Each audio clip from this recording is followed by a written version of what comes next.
আপনার মসজিদের সভাপতি হওয়ার কোনো প্রয়োজন নেই, আপনার মসজিদের সেক্রেটারি হওয়ার কোনো প্রয়োজন নেই, আপনাকে ট্রেজারার হওয়ার কোনো প্রয়োজন নেই, এগুলো কোনো প্রয়োজন নেই। বাংলাদেশে বসে তো ইলন মাস্ক হওয়া সম্ভব না। যে যত দ্রুত টাকা বানাবে সে তত সফল। সেকুলার হিউম্যানিজমের বয়ান দিয়ে আমরা ইসলামকে যাচাই করার চেষ্টা করি।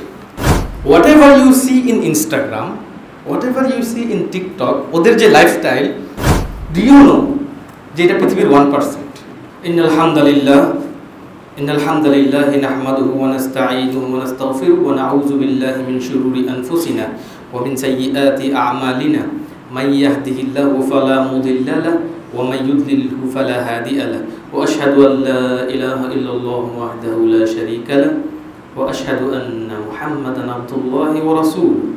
أما بعد فقد قال الله سبحانه وتعالى في كلامه المجيد بعد أن أقول أعوذ بالله من الشيطان الرجيم قد أفلح المؤمنون الذين هم في صلاتهم خاشعون الذين هم عن اللغو معرضون والذين هم للزكاة فاعلون والذين هم لفروجهم حافظون إلا على أزواجهم أو ما ملكت أيمانهم فإنهم غير ملومين فمن ابتغى وراء ذلك فأولئك هم العادون والذين هم لأماناتهم وعهدهم راعون والذين هم على صلواتهم يحافظون أولئك هم الوارثون الذين يرثون الفردوس هم فيها خالدون صدق الله تعالى وصدق رسوله الكريم حيث قال من أفضل الناس قال كل مخموم القلب صدوق اللسان।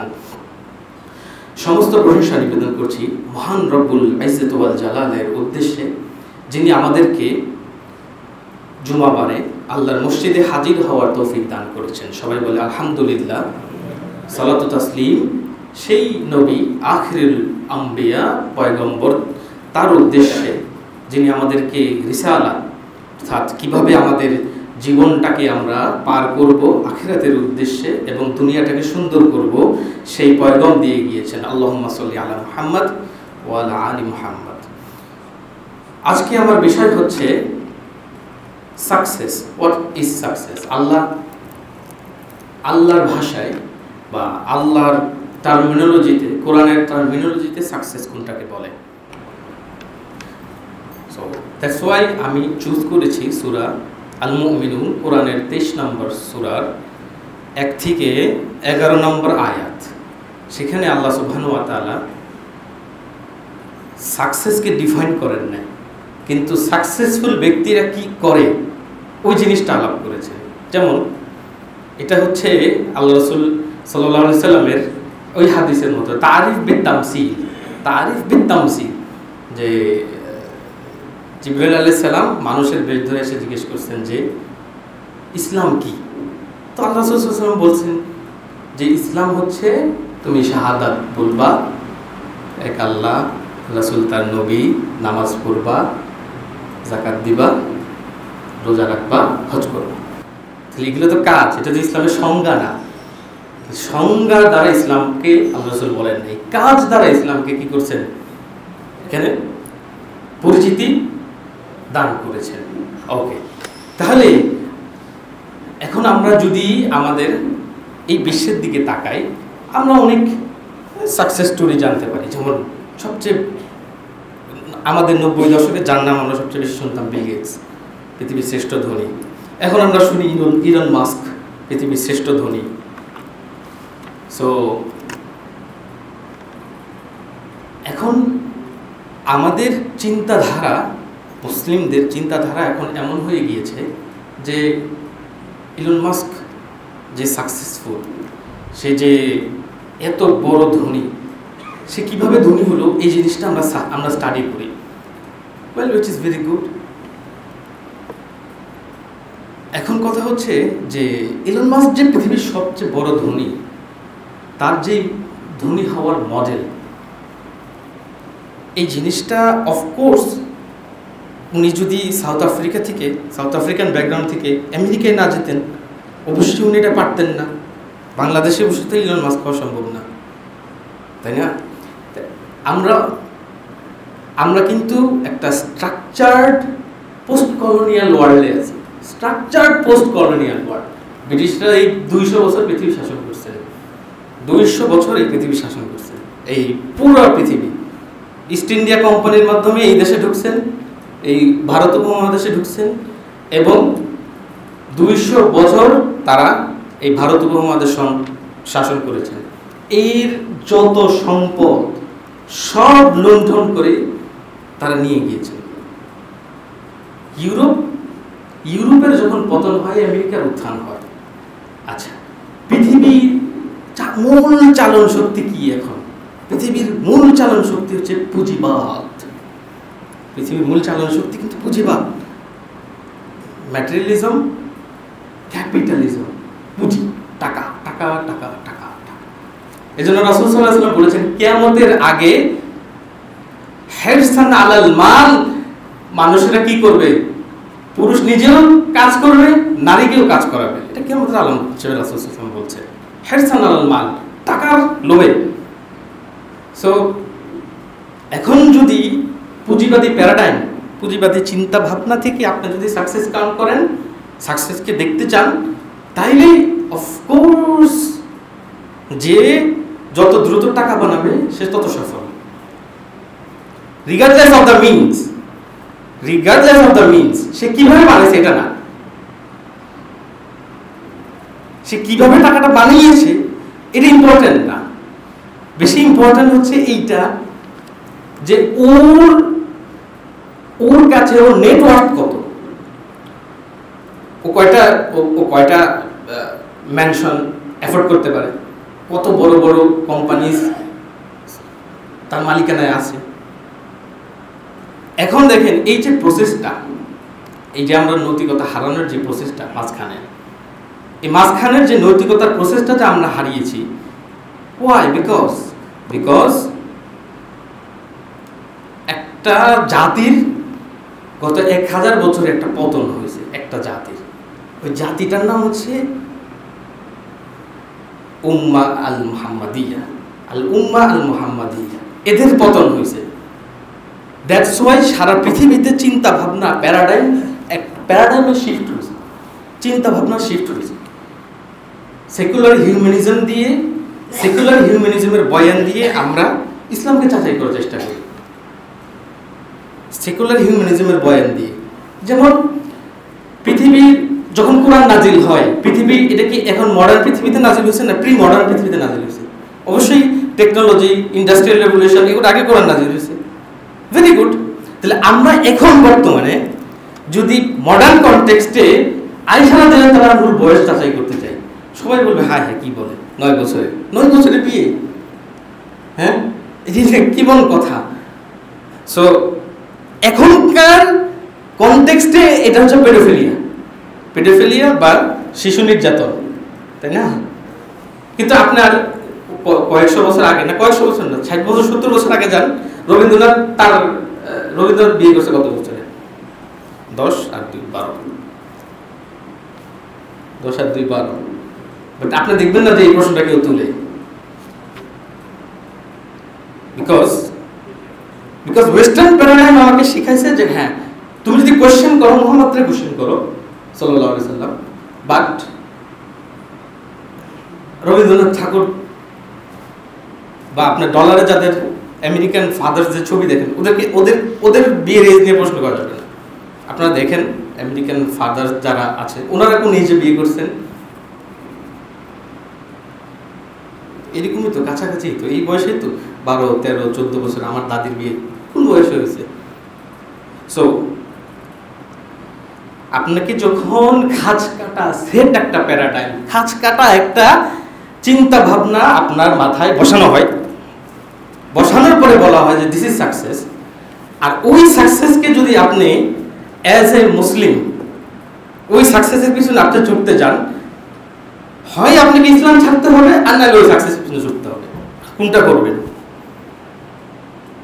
আপনাকে ইসলাম ছেড়ে দিতে হবে যে হ্যাঁ আমি যদি এটাকে সাকসেসফুল বলতে চাই যে এই জিনিসটা সবচেয়ে মানে এটা হচ্ছে লাইফের সবচেয়ে বড় সাকসেস, এটা মানে সাকসেস স্টোরি, এই সাকসেস স্টোরিতে আমি যদি যেতে চাই তাহলে আমাকে ইসলামের একটা বড় অংশ ত্যাগ করতে হবে। যেমন ধরেন ইলন মাস্ক দিনে 6-7 ঘন্টা ঘুমের পাতে সারাদিন কাজ করে, তাহলে আল্লাহ রাসূল বলছেন যে ইন্না লিজাসাদিকা আলাইকা হক, তোমার শরীরের উপর তোমার হক আছে, তাই না? আচ্ছা, আল্লাহ রাসূল বলছেন না যে স্ত্রীর হক আছে না? আচ্ছা, আপনারা বলেন রোনাল্ডো, ইলন মাস্ক, হ্যাঁ, তারপরে এই ধরনের প্লেয়ার প্রত্যেকের একজনেরও কোনো হালাল বা বৈধ স্ত্রী নাই, বা তাদের ধর্মীয় রীতি অনুযায়ী কোনো স্ত্রী নাই তাদের। হয় দে হ্যাভ গার্লফ্রেন্ডস, আর নাহলে তাদের একাধিক সঙ্গী আছে, ঠিক না? ইলন মাস্কের কোনো ওয়াইফ নেই, তার লাইফ সব তার অফিসের ভিতরে। Okay, he has made a lot of money, SpaceX, very nice project, বিজ্ঞান technology, we are with you, আসি তোমার সাথে, নো প্রবলেম। বাট এই যে লাইফস্টাইলটা মানে বিবাহ বহির্ভূত তার যে লাইফস্টাইল, আমি যখন যদি ওকে সাকসেসের মার্কা ধরি তাহলে ওর বাকি জীবনের এই জিনিসগুলো তো আমাকে মানে এই জিনিসগুলো তো চলে আসবে না? তাইলে এখন ধরেন ওয়েস্টের যেই প্রবলেমের কারণে ছেলেরা কি করে, বিয়ে করতে চায় না। যদি কোনো কারণে তালাক হয়, তাহলে এখানে 50% সম্পদ তার ওয়াইফের কাছে চলে যাবে। এই জন্য মরক্কোর একজন ফুটবলার, সে কি করছে, সে তার যত সম্পত্তি করছে সব তার মায়ের নামে ছিল, স্ত্রী চলে গেছে, যাও আমার কিছু নেই, সব আমার মায়ের। এখন ও বিয়ে করবে কেন? ওর যদি সারা জীবনের অর্জন জাস্ট একটা কন্ট্রাক্ট ব্রিচ হওয়ার কারণে, হ্যাঁ, একটা ম্যারেজ কন্ট্রাক্ট ব্রিচ হওয়ার কারণে যদি ওর সারা জীবনের সব সম্পত্তি চলে যায়, তাইলে ও বিয়ে করবে কেন? ওর জন্য তো গার্লফ্রেন্ড পোষাই ভালো, তাই না? আচ্ছা, এখন ধরেন আপনারা যদি এই ওয়েস্টার্ন প্যারাডাইমকে বিদেশি ওয়েস্টার্ন প্যারাডাইমকে আনে, এবার এটাকে আপনি হুবহু এই বাংলাদেশ বা পাকিস্তান বা আরব কান্ট্রিজ এখানে আমি এনে বসাই দেব, হোয়াট উইল হ্যাপেন? যা আছে সব ঘুরে মানে একবারে গ্লেজে গোবরে সব তালের শ্বাস হয়ে যাবে, একদিকে আপনি মনে করবেন যে এটা আমার চলার রাস্তা, সেকুলার হিউম্যানিজম, লিবার্টি, হ্যাঁ, secular humanism, liberty, freedom of speech, তারপরে এটা হলো মানে আমাদের মানে কি বলে নীতি নৈতিকতার প্যাটার্ন, এটা দিয়ে আমাদের রাজনৈতিক চিন্তাভাবনা এবং সমাজ দেশ চলবে। আমাদের পরিবারটা চলবে হচ্ছে বাঙালি সংস্কৃতি অনুযায়ী, যেটা আসলে ইসলাম থেকেই আসছে, অথবা ইসলামের সাথে এটার একটা শেয়ার আছে, মানে ইসলামের বেশ কিছু অংশ বাঙালি সংস্কৃতির সাথে এমনভাবে মিশে গিয়েছে, আমরা এটাকে প্রোটেক্ট করতে চাই। নাও টেল মি, আপনার উপরে যেই চাপানো system, western paradigm of thinking, ওইটা যদি আপনার উপরে চাপানো থাকে,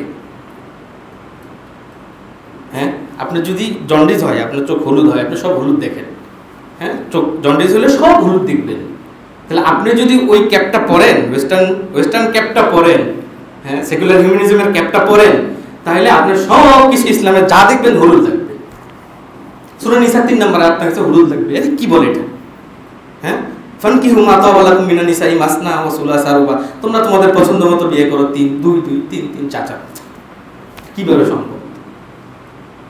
এই ওয়েস্টার্ন কনসেপ্ট কি যে বিবাহ হলো একটা, বিবাহ একের বেশি না। তাহলে সে যদি তাদের ম্যারেজ কন্ট্রাক্ট এমন, তাদের দেশগুলোতে পলিগামি বা একাধিক বিয়ের কোনো মানে আইনই নাই, তাহলে একটা বিয়ে, তারপরে তাদের ডিভোর্স ধরেন প্রত্যেকেরই ধরেন 7টা 8টা 10টা ডিভোর্স হয়। তারা পলিগামাস, কিন্তু স্ট্রাকচারালি মানে ওয়ান আফটার ওয়ান, মানে একটা তালাক হচ্ছে আরেকটা, 2 বছর সংসার, 1 বছর সংসার, অথবা লিভ টুগেদার, এইভাবে। তাহলে ওদের যে চিন্তা, এখন এই চিন্তা আনেন আমাদের দেশে ফিট করেন, আমাদের দেশে ফিট করলে যেটা হবে সেটা হলো আমাদের দেশে নারী সংখ্যা বেশি, কোনো দেশে যেসব যুদ্ধ বিধ্বস্ত দেশ, কোনো দেশে 2:1 বা 3:1 রেশিওতে চলে গেছে, 3 জন নারী 1 জন পুরুষ। আচ্ছা, এই প্যারাডাইম আপনি ফিট করেন, তাহলে ফিট করলে আপনার অনেক নারী থাকবে যাদেরকে আপনি বিয়ে দিতে পারতেছেন না, বা সমাজে অনেক তালাকপ্রাপ্ত মেয়ে আছে যাদেরকে আপনি বিয়ে দিতে পারতেছেন না। তাদের অপশন কি? আপনি ওয়েস্টার্ন প্যারাডাইমে থিঙ্ক করেন, তাদের অপশন যে 1 পুরুষের জন্য 1 নারী, 1 নারীর জন্য 1 পুরুষ। ওয়েস্টার্ন প্যারাডাইমে যদি থিঙ্ক করেন, তাইলে আপনি মহা এক বিপদে পড়বেন। তাহলে কোন দিকে আগাবে সমাজ পরকের দিকে আগাবে। সবাই চিন্তা করবে যে পুরুষ তার চাহিদা আছে সে পরকীয়া করবে। সো আমরা যদি আমাদের নৈতিক সিদ্ধান্ত আমরা এভাবে নিতে পারি, আমাদের মোরাল গ্রাউন্ড, আমাদের নৈতিক যে গ্রাউন্ডটা আছে, এটাকে যদি আমরা স্ট্রং করতে পারি যে সাকসেস ডিফাইন করবে আল্লাহ সুবহানাহু ওয়া তাআলা। মডেলটা হচ্ছে আমাদের প্রফেট রাসূল সাল্লাল্লাহু আলাইহি ওয়াসাল্লাম। আর তাকে যারা সুন্দরভাবে ফলো করেছেন তারা কারা? সাহাবায়ে কেরাম রাদিয়াল্লাহু আজমাইন। যদি এই মডেলে আপনি সাকসেসকে চিন্তা করেন, তাহলে রব্বানা আতিনা ফিদ দুনিয়া হাসানা ওয়া ফিল আখিরাতি হাসানা, যে আল্লাহ তুমি আমাদের দুনিয়াতে হাসানা, বরকত, মানে প্রবৃদ্ধি সব দাও, ওয়া ফিল আখিরাতি হাসানা, এবং আখিরাতে তুমি আমাদেরকে কল্যাণ দাও। দুনিয়ার কল্যাণ, আখিরাতের কল্যাণ, দুইটাই কি আল্লাহ চাইতে বলছেন না সূরা বাকারার ভিতরে? তাহলে এখন আমরা এই ইসে উঠি, এই লাইনে উঠি যে আমাদেরকে ট্র্যাক চেঞ্জ করতে হবে, সাকসেস ডিফাইনিং এর ট্র্যাক চেঞ্জ করতে হবে। এখন আপনারা পডকাস্টে শুনবেন যে পডকাস্টের দুজন আলোচক বসে বসে খুব মানে গুরু গম্ভীর রচিত মানে ভঙ্গিমাতে বলবে যে আমার সাকসেস, মাই বিজনেস, অনেক পরিশ্রম, অনেক কষ্ট করেছি, আমি প্রচুর পরিমাণে পরিশ্রম করেছি, মার্কেটিং এই করেছি সেই করেছি, হ্যান করেছি ত্যান করেছি। পরে কি দেখা গেল, ও অ্যারেস্ট হওয়ার পরে আসলে ও সব টাকা মানুষের টাকা মেরে দিয়েছিল। বুঝতে পেরেছেন? হ্যাঁ, ওর মানুষের টাকা মেরে দিয়েছে, কিন্তু সে কিন্তু অনেক বড় ইনফ্লুয়েন্সার, সে কিন্তু অনেক successful. So whatever you see in Instagram, whatever you see in TikTok, ওদের যে লাইফস্টাইল, যদি আমি বলতেছি যদি এটা সত্য হয়, do you know যে এটা পৃথিবীর 1%, যেই মানুষগুলি তাদের বড় বড় ম্যানশন দেখাচ্ছে, আজকে বালি, কালকে থাইল্যান্ড, পরশুদিন সিঙ্গাপুর ঘুরে বেড়াচ্ছে, এই লোকগুলো পৃথিবীর 1%।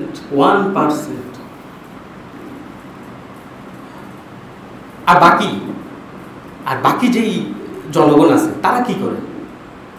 তারা ভোক্তা। এখন আপনার ওয়াইফ যখন এগুলো দেখবে বা আপনি যখন এগুলো দেখবেন, আপনি যখন এইভাবে ডিফাইন করবেন যে এই লাইফস্টাইলটা ইনস্টাগ্রামে আমি যেটা দেখতেছি বা টিকটকে আমি যেটা দেখতেছি, এই লাইফস্টাইলটা আমাকে অ্যাভয়েড করতে হবে, তাহলে আপনি বাংলা যেটাকে খাস বাংলা যেটা বলে আপনাকে কুত্তা পাগল হয়ে যাবেন টাকার জন্য। আপনি দেখবেন যে একজন ইনফ্লুয়েন্সার, সে 3 বছর হয় নাই বিশাল একটা স্টার্টআপ খুলে ফেলছে, বিশাল মানে তার ফেসবুকের ইনকাম দিয়ে সে বাড়ি করে ফেলছে। আপনার মাথা তো খারাপ হয়ে যাবে, ভেরিলি আপনার মাথা খুবই খারাপ হয়ে যাবে আপনি যদি এগুলো সারাদিন স্ক্রলিং করতে থাকেন। সো এই জন্য আপনাকে আপনার মাথাটাকে আগে 3 বার ধোলাই করতে হবে। মাথাটা 100 বার ধরলে 3 বার না, 300 বার ধোলাই করতে হবে যে আসলে কোন জিনিসটা সাকসেস, কোন জিনিসটাকে আমি সাকসেস বলবো। আল্লাহ সুবহানাহু ওয়া তাআলা কি বলেন? কদ আফলাহাল মুমিনুন। কদ লিতাহকিক আরবিতে বলে যে যেটা একবারে নিশ্চয়ই আফলাহাল মুমিনুন, মুমিনরা সফল হয়েছে। সুবহানাল্লাহ। আচ্ছা, এখন আমি যদি বলি যে মুমিনরা সফল হয়েছে, যেমন আপনি একটা দরখাস্ত দিলেন, স্যার যে আমার অমুক তারিখে ছুটি, স্যার এখনো দরখাস্ত পাস করে না, কিন্তু আপনি স্যারকে বলছেন যে স্যার আমার দরখাস্তটাকে পাস করবেন যখন এটা ইসে তুলবেন। তো স্যার বললো যে হ্যাঁ এটা পাস হয়ে গেছে, এখন কিন্তু পাস হয় না। স্যার কি বলছে? পাস হয়ে গেছে। সে যখন একটা ফিউচারের জিনিসকে পাস্ট টেন্সে নিয়ে গিয়ে বলে যে পাস হয়ে গেছে, তার মানে কি? তার মানে হচ্ছে যেটা 100 হয়ে গেছে, তুমি চিন্তা করো না। কত আফলাহাল মুমিন, মুমিনরা সফল হয়ে গেছে। আল্লাহু আকবার, মুমিনরা সফল হয়ে গেছে। তাহলে এখন ওই যে আমি বললাম তা আরিফ বিত তামসিল, আল্লাহ সফলতাকে ডিফাইন করবেন না, যে সফলতা কাকে বলে এটা বলবেন না, সফল লোকদের কাজ বলবেন। আল্লাযীনা হুম ফি সালাতিহিম খাশিউন, যারা তাদের সালাতে, নামাজের ভিতরে আল্লাহ ভয়, যারা তাদের সালাতে, আল্লাযীনা হুম ফি সালাতিহিম খাশিউন, যারা তাদের নামাজে বিনম্র। সো যখন সে আল্লাহু আকবার বলে, সে তাকবীর বলার পরে যখন সে দাঁড়ায়, পৃথিবীর সব ব্যবসা বাণিজ্য চাকরি বাকরি সব কিছু পিঠ ফিরে দিয়ে সে কি বলে, আমার ব্যবসা বড় না, আমি বড় না, আমার সরকার বড় না, কেউ বড় না, আমেরিকা বড় না, কে বড়? আল্লাহু আকবার, আল্লাহ সবচেয়ে বড়। আর খুশু কি? প্রত্যেকটা আরকান, দাঁড়ানো থেকে সূরা পড়বেন আস্তে ধীরে, রুকুতে যাবেন, পিঠ সোজা হতে হবে, নামাজের ভিতরে মনোযোগ থাকতে হবে। হ্যাঁ, নামাজের ভিতরে মনোযোগ থাকতে হবে। ওই লোকের মতো হইলে হবে না যে ইমাম সাহেব ভুল করছে, ভুল করার পরে এক লোক, ইমাম সাহেব হিসাব করতে পারতেছে না 3 রাকাত করছে না 4 রাকাত করছে। একজন মুসল্লি বলতেছে যে হুজুর আপনি 3 রাকাত করছেন, কিভাবে? হুজুর আমার দোকান তো 3টা, আমি আমার 3 দোকানের হিসাব করছি 3 রাকাতে, কিন্তু 4 দোকান 4টা, কিন্তু আমার 4র্থ দোকানের হিসাবটা আমি করতে পারি নাই। তাহলে আপনি রাকাত 3 খান পড়িয়েছেন। তাইলে এইরকম মুসল্লি হইলে কি হবে? এরকম মুসল্লি হইলে এই মুসল্লি ফেলিওর মুসল্লি, ট্রেন মিস করে ফেলছে। বুঝতে পারছেন? আল্লাহু আকবার বলার সাথে সাথে দুনিয়া পিছনে দিয়ে দিতে হবে। আল্লাযীনা হুম ফি সালাতিহিম খাশিউন। মুসনাদ ইমাম আহমদের একটা হাদিস আছে, আল্লাহ রাসূল সাল্লাল্লাহু আলাইহি ওয়াসাল্লাম বলেছেন, ইযা কুনতা ফিস সালাহ, যখন নামাজে দাঁড়াবা, সাল্লি সালাতাল মুআদ্দিন, তুমি নামাজটা পড়ো এমন ভাবে যেন এটা তোমার জীবনের শেষ নামাজ। জেলখানায় ফাঁসির কাজটা যদি জিজ্ঞেস করা হয় আপনার শেষ ইচ্ছা কি 2 রাকাত, আপনি বললেন 2 রাকাত নামাজ পড়ব, ওই 2 রাকাত যেভাবে পড়বেন জীবনের প্রত্যেকটা নামাজ ওইভাবে পড়তে হবে। আল্লাযীনা হুম ফি সালাতিহিম খাশিউন, আমাদের সালাফদের জীবনী, হ্যাঁ, সাহাবী তাবেঈ, হ্যাঁ, তাবেঈ, ওনাদের জীবনী দেখেন, প্রত্যেকটা মানুষ তাহাজ্জুদ গুজারে, রাত্রে বেলা রাকাতাইনি ফিল লাইল, 2টা রাকাত রাতে নামাজ পড়ে ফেলেন, কিছু হবে না। ফজর নামাজের ওয়াক্ত হয় 4:20, 4:20 ওয়াক্ত হয়, 4:20 ওয়াক্ত হয়। তাইলে আপনি যদি 4:15-তে উঠেন বা 4:10-এ উঠেন বা 4টাতে উঠেন, এই 20টা মিনিট আপনি একটু তাহাজ্জুদ পড়লেন, 2টা রাকাত করে আল্লাহ কানলেন, দোয়া করলেন। আল্লাহ 2 হাত প্রসারিত করে রাখছে, রাত 2টা হাত প্রসারিত করে বলতেছে যে দিনে কারা ভাব করছো, রাত্রে মাপ চাই দাও, মাপ করে দেব। আল্লাহর ভান্ডার অনেক বড়। আল্লাযীনা হুম ফি সালাতিহিম খাশিউন, তাহলে খুশুর সাথে যারা নামাজ পড়ে। তারপরে 2 নাম্বার, আল্লাযীনা হুম আনিল লাগwi মুরিদুন, আল্লাহ কাফেরদের ব্যাপারে মুরিদুন এই কথাটা বারবার ব্যবহার করছে, যে তারা মুখ ফিরিয়ে নিয়েছে। কোরআনে এটা পান না আপনারা, যে কাফেররা কি করছে? মুখ ফিরিয়ে নিয়েছে। নবীরা যখন আখিরাতের দিকে ডাকছে, আল্লাহর দিকে ডাকছে, তারা মুখ ফিরিয়ে নিয়েছে, হ্যাঁ, মন মস্তিষ্ক ফিরিয়ে নিয়েছে তাদের থেকে। তাহলে আল্লাযীনা হুম আনিল লাগwi মুরিদুন, মুমিনদের দ্বিতীয় কাজ হচ্ছে, সফলকামীদের দ্বিতীয় কাজ হচ্ছে তারা অযথা কাজ, অপ্রয়োজনীয় কাজ থেকে মুখ ফিরিয়ে নেয়। মন মগজ মস্তিষ্ক দেহ দিয়ে তারা মুখ ফিরিয়ে নেয়, ওগুলো দিকে থাকে না। ক্রিকেট খেলা হালাল, ক্রিকেট দেখাও হালাল, ফুটবল খেলা হালাল, দেখাও হালাল, কিন্তু এটা আপনার সারা জীবনের কাজ হতে পারে না। আল্লাযীনা হুম আনিল লাগwi মুরিদুন, যারা অপ্রয়োজনীয় কাজ থেকে নিজেকে বিরত রাখে। হ্যাঁ, আমি আবার এটাকে ওই যে অন্যদের মতো এইগুলোকে হারাম টারাম বলার পক্ষে না। কারণ কি, যে এন্টারটেনমেন্ট জগতে এত খারাপ জিনিস আছে, আপনি যদি আপনার চাচাকে বাবাকে এদেরকে বলেন যে আপনি এটা হারাম, তাহলে উনি দেখবেন নাকি? বরং ক্রিকেট ফুটবল তো একটু বেটার। আচ্ছা দেখেন, সমস্যা নেই, কোনো সমস্যা নেই, কিন্তু there is a limit। আপনি লিমিটের মধ্যে যদি আপনার শরীরচর্চা করেন বা এন্টারটেনমেন্ট নেন, সেটা নিতে পারেন। সাহাবীদের জীবনে এন্টারটেনমেন্ট ছিল। সো যদি খেলা, ইভেন আল্লাহ রাসূল সাল্লাল্লাহু আলাইহি ওয়াসাল্লাম খেলা দেখছেন, খেলা হচ্ছে, আল্লাহ রাসূল খেলা দেখছেন, এটা নাজায়েজ না, কিন্তু সেখানে লিমিট থাকতে হবে। আচ্ছা, এরপরে আরো ভেরি ইম্পর্টেন্ট, আল্লাযীনা হুম আনিল লাগবি মুরিদুন, অপ্রয়োজনীয় কাজ থেকে তারা, দেখেন, অপ্রয়োজনীয় কাজ থেকে তারা মুমিনরা ডিস্ট্রাক্টেড থাকে, অপ্রয়োজনীয় কাজ থেকে ডিস্ট্রাক্টেড থাকে। তাহলে তাদের অ্যাটেনশন কোথায় থাকে? প্রয়োজনীয় কাজে। আচ্ছা, আমাদের যুগে অপ্রয়োজনীয় কাজ কি? ডুম স্ক্রলিং করা। হ্যাঁ, ফেসবুকটা খোলার পরে রিলস যাচ্ছে রিলস টিপতেছেন, শেষ হবে না তো। ফেসবুক পৃথিবীর সমস্ত বই শেষ হয়ে যাবে একদিন না একদিন পড়লে, 500 পৃষ্ঠা হোক 600 পৃষ্ঠা হোক, কিন্তু এই বইটা পড়া শেষ হচ্ছে না আমাদের। হ্যাঁ, তো এগুলোকেও লিমিটে আনতে হবে, এগুলোকেও কি লিমিটে আনতে হবে। আরেকটা হলো যে এইগুলোর ভিতরে চক্ষু হেফাজত করতে হবে, না পারলে অ্যাপ ডিলিট করে দেন, আল্লাযীনা হুম আনিল লাগবি মুরিদুন, ডোন্ট গেট ডিস্ট্রাক্টেড। মুমিনদের হচ্ছে কিছুতেই ডিস্ট্রাক্টেড হওয়া যাবে না, মনোযোগ সরিয়ে ফেলা যাবে না, একবারে পিন পয়েন্ট মনোযোগ থাকতে হবে তার লাইফ, তার ক্যারিয়ার, তার ফ্যামিলি, তার আখিরাতের ওয়েলবিং, দুনিয়ার ওয়েলবিং এর প্রতি একবারে ফোকাসড। যুবক ভাইরা, তোমরা বিশ্বাস করো, পৃথিবীর অধিকাংশ মানুষ যেই পরিমাণ ডিস্ট্রাক্টেড, তুমি যদি জাস্ট দিনে 5 থেকে 6 ঘন্টা প্রোডাক্টিভ থাকতে পারো, তুমি পৃথিবীর 10% মানুষের মধ্যে চলে আসতে পারবে। যদি 3 বছর সময় দাও, আর 5 বছর সময় দিলে তুমি পৃথিবীর 1% মানুষে চলে আসবে। মানুষ এখন এই পরিমাণ ডিস্ট্রাক্টেড। যুবক ভাইরা, একটা ক্যারিয়ার করো, পড়াশোনা করো। ফেসবুক খুললে অনেক ডিস্ট্রাকশন দেখবেন যে অমুক সিইও সে এত এই বয়সে কি করছে, কলেজ ড্রপ আউট হয়েছে। উনি কলেজ ড্রপ আউট হয়ে উনি সামথিং করছে, তুমি কলেজ ড্রপ আউট হয়ে যদি সামথিং করতে পারো, ভেরি গুড। বাট তুমি ওইটা শুনি না, কলেজ ড্রপ আউট হইয়া পরের দিন তুমি যে মসজিদের পাশে দাঁড়ায় আতর বেচিও না ভাইয়া, ওতে তোমার কিছু হবে না।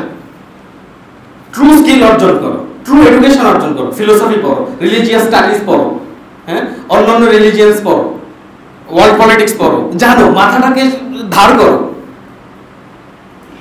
এই যুবক ভাইরা, তোমরা এটা পারবা, এটা তোমাদের পক্ষে সম্ভব।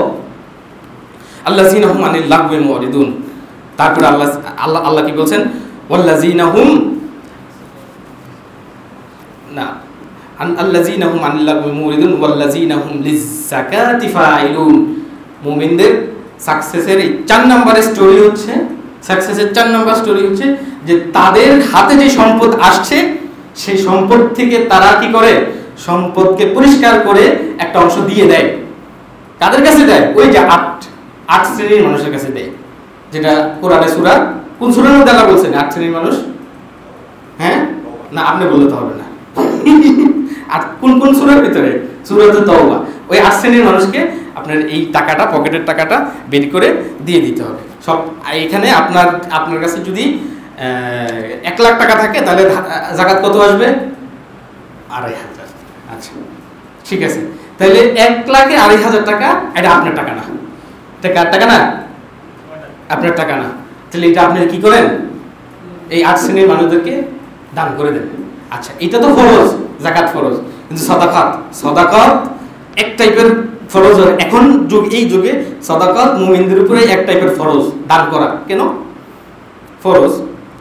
আমাদের যত প্রফেশন আছে, ইভেন আমার প্রফেশন, আমি যতগুলো কাজ করি, সব প্রফেশনে কিছু গ্রে এরিয়া থাকে।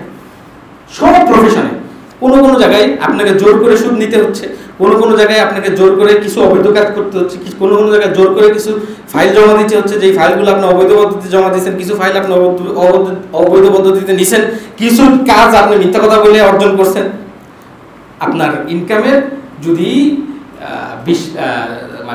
10% বা 7%, 8%, 10% হিসাব করবেন যে কোন ইনকামের অংশটা আমার মোটামুটি যে না গ্রে এরিয়া, পুরোপুরি হালাল মনে হচ্ছে না, ওই টাকাটা আপনি মাসের শুরুতে টাকা আসার সাথে সাথে দিয়ে দেন।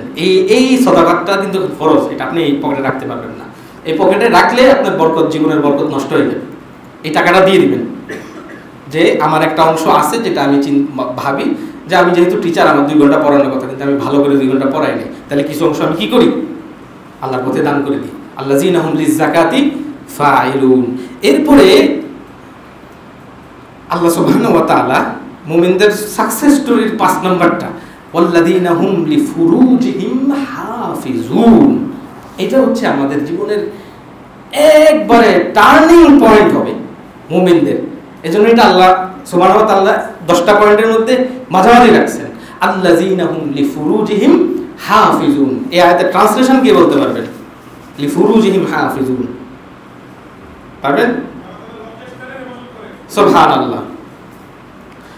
যার মুমিনরা যারা তাদের লজ্জাস্থানের হেফাজত করে। তাহলে যুবকেরা শোনো, পর্নোগ্রাফি তোমার ব্রেনের ফ্রন্টাল লোবকে ভাজা ভাজা করে ফেলে।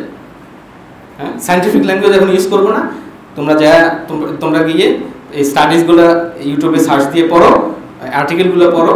পর্নোগ্রাফি ব্রেনের ফ্রন্টাল লোবকে ঝাঁঝরা করে ফেলে, ঝাঁঝরা নষ্ট করে ফেলে। ব্রেনের ফ্রন্টাল লোবের ভিতরে প্রি ফ্রন্টাল কর্টেক্স হচ্ছে ডিসিশন মেকিং জায়গা। এটা তুমি যদি নষ্ট করে ফেলো, তোমার সারাটা জীবন তুমি লো আইকিউ একটা হিউম্যান বিং হিসেবে কাটাইতে হবে তোমাকে। Don't do it. আল্লাযীনা হুম লিফুরুজিহিম হাফিজুন। আল্লাযীনা হুম লিফুরুজিহিম হাফিজুন। ঈমানদাররা তাদের লজ্জাস্থানকে প্রোটেক্ট করে। তাদের লজ্জাস্থানকে কি করে? প্রোটেক্ট করে। বয়স্ক ভাইয়েরা, স্ত্রীর পরে আর কোনো দ্বিতীয় নারী জীবনে নাই, বৈধ নারী ছাড়া। স্ত্রীর পরে আর কারো সাথে কোনো সম্পর্ক নাই। আপনার যদি মনে হয় যে আমার আরো স্ত্রী দরকার, আপনি সেটা নেবেন, এটা আপনার প্রত্যেকের সামর্থ্যের বিষয়। কিন্তু আপনি কোনোভাবে পরকীয়া যেতে পারবেন না। আল্লাযীনা হুম লিফুরুজিহিম হাফিজুন। আপনি যদি এই 5 নাম্বার পয়েন্টে সাকসেস স্টোরি দেখাতে না পারেন, তাইলে আপনি আনসাকসেসফুল হিসাবে গণ্য হবেন। আপনার পুরো লাইফের চাক্কা অন্যদিকে ঘুরবে, সব নষ্ট হয়ে যাবে, আখিরাত নষ্ট হয়ে যাবে, আখিরাত বরবাদ হয়ে যাবে জিনা ব্যভিচারের মাধ্যমে। একটা হাদিসে আছে যে ওয়ালা ফাশা জিনা ওয়া রিবা ফি ক্বরিয়াতিন ইল্লা ফাশা ফীহিমুল মাউত। যদি জিনা ব্যভিচার আর সুদ কোন সমাজে আম হয়ে যায়, ছড়িয়ে পড়ে, ইল্লা ফাশা ফীহিমুল মাউত, ওখানে মানুষ অকাল মৃত্যুতে ভুগবে, অকাল মৃত্যু, মরবে। কেন মরতেছে? হঠাৎ মৃত্যু, অমুক মারা যাচ্ছে, কোনো কারণ নেই, স্ট্রোক, মৃত্যু। ইল্লা ফাশা ফীহিমুল মাউত। জিনা আর রিবা, সুদ, এটা এইখান থেকে যোজন কিলোমিটার দূরে থাকতে হবে যদি জীবনে সফল হতে চান, দুনিয়াতে হোক আর আখিরাতে হোক। যদি জীবনে সফল হতে চান, তাইলে জিনা থেকে 100,000 কিলোমিটার দূরে থাকতে হবে। যুবকেরা, তোমরা পর্নোগ্রাফি থেকে দূরে থাকবা, তোমরা ক্লাসমেট, ব্যাচমেট মেয়েদের সাথে কথা বলা থেকে দূরে থাকবা, নাহলে তোমার সব যাবে। হ্যাঁ, আল্লাহ রাসূল সাল্লাল্লাহু আলাইহি ওয়াসাল্লাম বলেছেন, লা তুবিউন নাযারা, তোমরা লা তুবিউন নাযারা, তোমরা প্রথম দৃষ্টির পরে দ্বিতীয় দৃষ্টি দিও না। এটা আল্লাহ রাসূল বলেছেন, সাহাবীদেরকে বলেছেন যে তোমরা এটা করো না। সমাধান কি? ইয়া মা'শারাশ শাবাব, হে যুবক শ্রেণী, মানিস্তাতা মিনকুমুল বাআতা ফালইয়াতাজাওয়াজ, তোমাদের যাদের সামর্থ্য আছে তারা যাতে কি করে? বিয়ে করে। ফাইন্নাহু আগাদ্দু লিল বাসার, বিয়ে কি করে? চোখ হেফাজত করতে সাহায্য করে। ও আহসানু লিল ফারজ, এবং লজ্জাস্থানকে হেফাজত করতে কি করে? সাহায্য করে। লজ্জাস্থানকে হেফাজত করতে সাহায্য করে। তারপরে লজ্জাস্থানকে হেফাজত করতে সাহায্য করে। আল্লাহ রাসূল এরপর একটা কথা বলছেন, খুব ভেরি ইম্পর্টেন্ট। ফাইল্লাম ইয়াস্তাতি, তুমি যদি না পারো ফালাইকা বিসওম, তাহলে তুমি রোজা রাখো। কন্টিনিউয়াস রোজা রাখলে শাহওয়াত কমে। তবে এখন যে হাইপার সেক্সুয়াল ওয়ার্ল্ড, এতে কন্টিনিউয়াস রোজা রাখলেও শাহওয়াত কমবে না। আমি as a man I know it, কমবে না। হাইপার সেক্সুয়াল ওয়ার্ল্ডে তোমার একমাত্র সমাধান বিয়ে, একমাত্র সমাধান বৈধ স্ত্রী।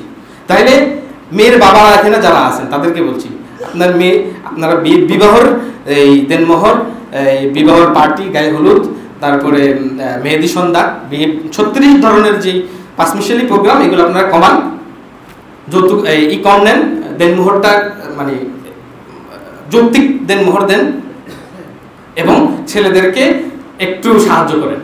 আমরা ওই যে একটু আগে বললাম যে মুমিনরা, সফল মুমিনরা জাকাত দেয়, তাদের সম্পদকে পরিষ্কার করে। বিবাহ করতে চাইলে জাকাত দেওয়া জায়েজ। যে ছেলে অর্থ কষ্টে ভুগছে, তা সে যদি বিবাহ করতে চায়, তাকে জাকাত পর্যন্ত দেওয়া যায়। তাহলে যদি জাকাত দেওয়া যায়, আমরা ধরলাম যে না, জাকাত আমরা আরো ফকিরকে দিব, তাইলে আমরা 10 জন 20 জন মিলে আমরা জেনারেল ডোনেশনের জন্য টাকা তুলবো। একটা ছেলের ঘর বানাইতে, ঘর সংসার সাজাইতে কয় টাকা লাগবে? 2 লাখ, 3 লাখ, 5 লাখ, আচ্ছা আমরা জোগাড় করে ওকে দিব, ওকে বিয়ে দিব। বাট জিনার রাস্তায় হাঁটাই যাবে না। ইন্নাহু কানা ফাহিশা, এটা ফাহিশা, একবারে মানে এটা ফাহিশা কাজ। ওয়া সাআ সাবিলা, আর রাস্তা হিসেবে খুব নিকৃষ্ট এক রাস্তা জিনা ব্যভিচারের রাস্তা। জিনা ব্যভিচারের রাস্তা আল্লাহ সুবহানাহু ওয়া তাআলা এটাকে কি বলছেন? রাস্তা বলছেন। এইটা অতএব এখানে রাস্তা, যদি এটা রাস্তা হয়, তাহলে এটার একটা বিগিনিং আছে আর এটার একটা এন্ড আছে। এটা হচ্ছে একটা রাস্তা, এটা একটা পথ। তাহলে এটা শুরু হবে কি? ফেসবুকে টেক্সটিং এর মাধ্যমে, হ্যালো, হাই, এগুলোর মাধ্যমে। এবং শেষ হবে কোথায়? শেষ হবে হচ্ছে ব্যভিচারের মাধ্যমে। আল্লাহ রাসূল সাল্লাল্লাহু আলাইহি ওয়াসাল্লাম বলেন যে লা ইয়াzni জানি হিনা ইয়াzni ওয়া হুয়া মুমিন, যখন একজন ব্যক্তি ব্যভিচার করে, জিনা করে, সে যখন জিনা করতেছে সে ওই সময় ঈমানদার থাকে না। এই কর্মটা শেষ হলে তার ভিতরে ঈমান ফিরে। আপনি চিন্তা করতে পারেন, ইসলামের যত বড় বড় পাপ আছে, ইসলামের যত বড় বড় পাপ আছে, এই পাপের মধ্যে সবচেয়ে বড় পাপ কি? আল ইশরাকু বিল্লাহ, আল্লাহর সাথে কি করা? শিরক করা, শরীক করা। 2 নাম্বার সালাত তরক করা। 3 নাম্বার জিনা করা, ব্যভিচার। ডিস্ট্রাকটিভ একটা পাপ, ডিস্ট্রাকটিভ একটা পাপ। আল্লাহ আমাদেরকে এই ধরনের পাপ থেকে, সমাজকে মানে এগুলোর থেকে মুক্ত হওয়ার তৌফিক দান করুন। আল্লাযীনা হুম লিফুরুজিহিম হাফিজুন। তারপরে আল্লাহ বলছেন যে ইল্লা আলা আজওয়াজিহিম আও মা মালাকাত আইমানুহুম ফাইন্নাহুম গায়রু মালুমিন। ইল্লা আলা আজওয়াজিহিম, তবে তাদের বৈধ স্ত্রীদের দ্বারা, এবং তাদের মিল্কিয়ামিন বলে তাদের যেই দাস দাসী, যে প্রথাটা আগে ছিল, এখন নাই, দাস দাসী, তাদের সাথে যেই বৈধ সম্পর্ক, এর বাদে এটা যদি হয় ফাইন্নাহুম গায়রু মালুমিন, তাহলে তাদের উপরে কোনো কি নাই, কোনো ব্লেম নাই। এরপর আল্লাহ বলছেন ফামানি বুতাগা ওয়ারা যালিকা ফাউলাইকা হুমুল আদুন। তাহলে এই দুয়ের বাইরে, বৈধ স্ত্রী অথবা বাদী, এই দুয়ের বাইরে যদি কেউ কোনো কিছু তলব করে, ফাউলাইকা হুমুল আদুন, তারা দে আর ট্রান্সগ্রেসার্স, তারা কি করতেছে? সীমা লঙ্ঘন করতেছে। এগুলো আল্লাহর বেঁধে দেওয়া সীমা লঙ্ঘন। সীমা, এই সীমা লঙ্ঘন করা, এটার পরিণতি আখিরাতে, দুনিয়াতে খুবই খারাপ হবে। এজন্য আল্লাহ সুবহানাহু ওয়া তাআলা বলছেন ওয়ালা তাকরাবুজ জিনা, জিনার কাছে দাঁড়িয়ে যেও না। এরপরে আয়াতে আল্লাহ কি বলছেন? এরপরে আয়াতে আল্লাহ বলছেন ওয়ালা তাকতুলুন নাফসাল্লাতী হারামাল্লাহু ইল্লা বিল হক। পরের আয়াতে যে তোমরা এমন নফসকে হত্যা করো না, হ্যাঁ, এমন নফসকে হত্যা করো না, মানে ছাড়া, হ্যাঁ, বৈধ কোনো রিজন ছাড়া। দেখেন, যখন সমাজে জিনা বাড়বে, সেই সমাজে হত্যা, নিরাপত্তাহীনতা বেড়ে যাবে। নিরাপত্তাহীনতা কি বেড়ে যাবে, বৃদ্ধি পাবে। এটা কোরআন। সো আল্লাহ সুবহানাহু ওয়া তাআলা আমাদের আল্লাযীনা হুম লিফুরুজিহিম হাফিজুন ইল্লা আলা আজওয়াজিহিম আও মা মালাকাত আইমানুহুম ফাইন্নাহুম গায়রু মালুমিন। এরপরে আল্লাহ সুবহানাহু ওয়া তাআলা এই জিনিসটা বড় একটা সাকসেস স্টোরি। 5 নাম্বার আমরা বললাম, 6 নম্বরে আল্লাযীনা হুম লিআমানাতিহিম ওয়া আহদিহিম রাউন। আল্লাযীনা হুম লিআমানাতিহিম ওয়া আহদিহিম রাউন, যারা তাদের আমানত এবং আহদ হচ্ছে যেই বিষয়ে আমি প্রতিজ্ঞাবদ্ধ, যেই বিষয়ে আমার চুক্তি হয়েছে, যার সাথে আমার লেনদেন হবে, যার সাথে আমার চুক্তি হবে, সেই বিষয়ে সে একজনের সাথে আরেকজনের যেই কন্ট্রাক্ট, সেটা যেই কোনো কন্ট্রাক্ট হোক, এই আমানত এবং ওয়াদার ব্যাপারে তারা কি রেআয়াত করে। ওয়াদাকে এবং আমানতকে তারা কি করে, সুসংহত রাখে।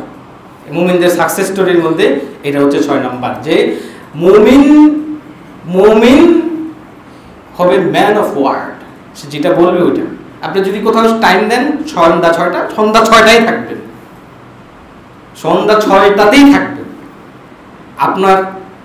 আপনি ঋণ নিয়েছেন, ঋণ যদি আপনি ব্যাক দেওয়ার এক মাস সময় নেন, 1 মাসের মধ্যেই ঋণ ব্যাক দেবেন। কোনো ঘুরানোর কোনো ওয়ে নাই। একটা কথা আমার মুমিনের একটা কথা মুখ দিয়ে বেরিয়েছে তীরের মতো, বাস এটা বের হয়েছে। I am man of word. আমি বলছি যেভাবে করে হোক আমি এটা পালন করব। Time is time. আমাদের কাছে টাইম সময়ের কোনো মূল্য নেই, কিন্তু যে জাতি সময়ের মূল্য দিতে জানে না, সেই জাতি জীবনে কিছুই করতে পারে না। সফলতার চাবিকাঠি হচ্ছে তাকে ম্যান অফ ওয়ার্ড হতে হবে। জাস্ট আপনি আমাদের এই মানে জাপান যেভাবে তাদের গাড়ি এক্সপোর্ট করে আমাদের কাছে, ওদের অকশন শিটগুলো দেখবেন। অকশন শিটে আপনার গাড়ির সামনে বাম্পারে ছোট্ট একটা স্ক্র্যাচ মানে লেখা থাকবে, এই বাম্পারে ছোট্ট একটা স্ক্র্যাচ আছে। আর আমরা তো সুবহানাল্লাহ, আমরা গাড়ি অ্যাক্সিডেন্ট করা গাড়ি রং করে বিক্রি করে দিই নতুন গাড়ি হিসাবে, পুরো টাকা হারাম হয়ে যাবে। তাহলে ওয়াদার বরখেলাফ করা যাবে না। ওয়াদার বরখেলাফ কি করে? ওয়াদার বরখেলাফ করে হচ্ছে মুনাফিকরা। তাকে আমানত দেওয়া হলে তুমি না খান, আমানত দেওয়া হলে খেয়ানত করে। ওয়াইদা আহাদা গাদার, আর যদি কোনো কথা দেয়, প্রতিশ্রুতি দেয়, তাহলে সেটাকে সে কি করে? গাদ্দারি করে। মুমিন কোনোদিন গাদ্দার হতে পারবে না। মুমিন যদি মুমিন হতে চায় তাহলে তাকে ম্যান অফ ওয়ার্ড হতে হবে। সে যদি সফল হতে চায়, সে তার সফলতার চাবিকাঠি হচ্ছে যে সে 1 নাম্বার সে আল্লাহকে ভয় করে সময় অনুবর্তিত অনুযায়ী নামাজ পড়বে। আল্লাহ ভয়ের সাথে আল্লাহর মানে বিগলিত হয়ে না, সে আল্লাহর ভয়ে বিগলিত হয়ে সে তার নামাজকে প্রোটেক্ট করবে। 2 নাম্বার সে অহেতুক অযথা কাজ থেকে বিরত থাকবে। 3 নাম্বার সে তার সম্পদের অংশ, যেই অংশটা তার নয় যাকাত, সেটা সে প্রদান করবে অন্যদেরকে। 4 নাম্বার সে তার লজ্জাস্থানকে হেফাজত করবে। 5 নাম্বার তাদের আমানত, কথাবার্তার সব কিছু তারা মেপে বলবে। সে যে আমানত রক্ষা করবে এবং ওয়াদা খেলাফ করবে না। সো আল্লাহ রাসূল সাল্লাল্লাহু আলাইহি সাল্লামকে জিজ্ঞেস করা হয়েছিল যে ইয়া রাসূলুল্লাহ মানে সবচেয়ে উত্তম ব্যক্তিকে?